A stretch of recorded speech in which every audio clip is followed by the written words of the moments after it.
نفع سود ہوتا ہے۔ ہم نے 10,000 دیا، اس سے 12,000 لی۔ ہم نے کسی کو 20,000 دیا، اس سے 22,000 لی۔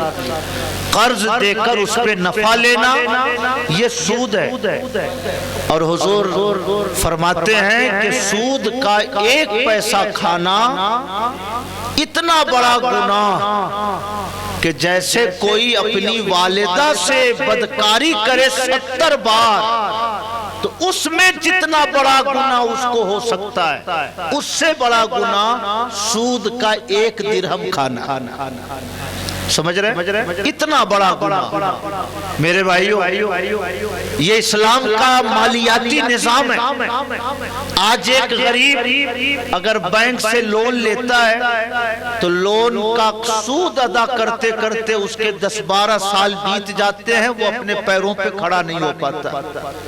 سود کے چنگل میں جب کوئی انسان پھنستا ہے تو کبھی کبھار خودکشی کرنی پڑتی۔ ساؤتھ انڈیا میں جو کسان اور فلاں خودکشی کرتے ہیں، اس کا بڑا کارن نہیں ہوتا ہے۔ کھیتی سے پہلے لون لے لیا بینک سے، کھیتی ہوئی نہیں، اب لون دیں گے کہاں سے، آتم ہتیا کر لیتے۔ یہ اسلام کے مالیاتی سسٹم کی خوبی ہے کہ اس نے غیر سودی نظام انسانوں کے درمیان رائج کرنے کی کوشش کی ہے۔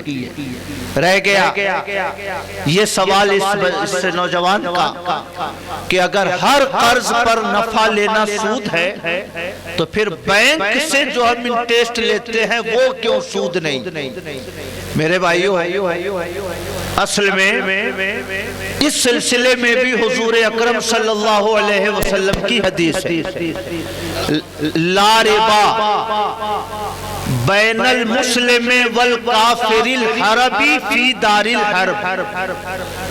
ایک مسلم اور ایک غیر مسلم کے درمیان اگر سود کا لین دین ہو، سود کا مطلب زائد پیسے کا لین دین ہو، تو وہ شریعت کی اصطلاح میں سود نہیں ہے۔ جیسے ہمارا گھر کہیں پہ ہے، ہمارے پڑوس میں کوئی شخص رہتا ہے برادران وطن میں سے، وہ اگر اپنا مکان ہم کو رجسٹری کر کے دے دے تو ہم کو لینے میں کیا حرج ہے؟ کوئی اپنی موٹر سائیکل دے دے کہ آپ رکھیے اس کو چلائیے تو ہم کو لینے میں کیا دقت ہے؟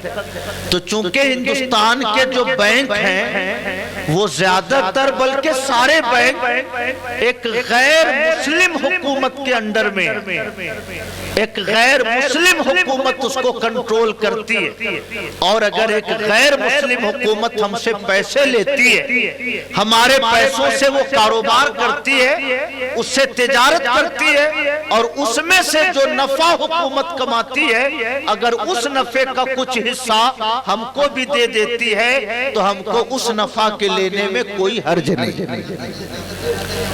سمجھ رہے میری بات؟ ہم نے بینک میں پیسہ رکھا، بینک والوں نے اس سے کاروبار کیا، کسی زمین کی خریداری میں لگایا، کہیں بھی انویسٹ کیا، اور اس پیسے سے جو نفع حاصل کیا بینک نے، اگر اس نفع کا کچھ حصہ اس نے ہم کو دے دیا تو جیسے پڑوس میں رہنے والا کوئی غیر مسلم اپنا گھر دے دے تو ہم کو لینے میں کوئی حرج نہیں، ویسے ہی بینک والے ہمارے پیسوں سے جو کاروبار کرتے ہیں، اگر اس نفع کا کچھ حصہ ہم کو دے دیں تو اس کو لینے میں کوئی حرج نہیں۔